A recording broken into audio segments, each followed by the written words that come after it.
মাত্র 796 square feet জায়গার মধ্যে আমরা 4 বেডরুম দিয়ে কিন্তু এই প্ল্যানটা এখানে ডিজাইন করি। এইখানে পাশে জায়গা নেওয়া হয়েছে 21 ফুট 2 ইঞ্চি এবং লম্বা এখানে 37 ফুট 8 ইঞ্চি জায়গা নিয়ে কিন্তু আমরা এখানে কাজটা করেছি। এবং এই জায়গার মধ্যে আমরা এখানে 4টা বেডরুম দিয়েছি। 2টা বাথরুম এখানে আছে, একটা বাথরুম এখানে রুমের সাথে অ্যাটাচ করা হয়েছে এবং একটা বাথরুম কিন্তু এখানে কমন রাখা হয়েছে, একটা কিচেন রাখা হয়েছে, একটা লিভিং রাখা হয়েছে, ঠিক আছে। এবং 3 ভাঁজের যে সিঁড়িটা আছে ভিতরে কিন্তু এটা কিন্তু এখানে দেওয়া হয়েছে অল্প জায়গার মধ্যে। এখানে আমাদের রুমের সাইজগুলো আছে আপনার 11 ফিট বাই 10 ফিট সাইজের 4টা বেডরুম কিন্তু আমরা এখানে দিয়েছি, ঠিক আছে। এখানে বাথরুমটা এখানে আছে 6 ফিট 7 ইঞ্চি বাই 4 ফিট, 2টা বাথরুমে কিন্তু এখানে সেম রাখা হয়েছে।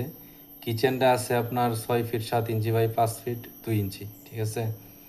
লিভিং রুমটা এখানে আছে আপনার 10 feet by 10 feet 1 inch by 14 feet, ঠিক আছে। এবং এই জায়গার মধ্যে কিন্তু আমরা দেখেন 3 ভাঁজের একটা সিঁড়ি কিন্তু এখানে দিয়েছি।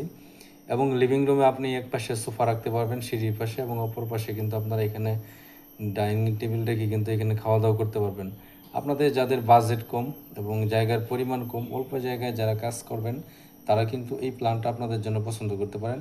আমরা অল্প জায়গায় আপনাদের জন্য এই প্ল্যানটা নিয়ে আসছি। সম্মানিত ভিউয়ার্স, আপনারা যারা প্রবাসে আসছেন এবং দেশের বিভিন্ন জেলাতে অবস্থান করতেছেন, আপনারা বাড়ি করবেন, আপনারা অবশ্যই আমাদের দেওয়া হোয়াটসঅ্যাপ নম্বরে যোগাযোগ করবেন। আমরা দেশের যে কোনো জেলাতে আপনাদেরকে আপনাদের চাহিদা পছন্দ অনুযায়ী বাড়ি প্ল্যান ডিজাইন এবং যাবতীয় পরামর্শ দিয়ে আপনাদেরকে সহযোগিতা করবো ইনশাল্লাহ।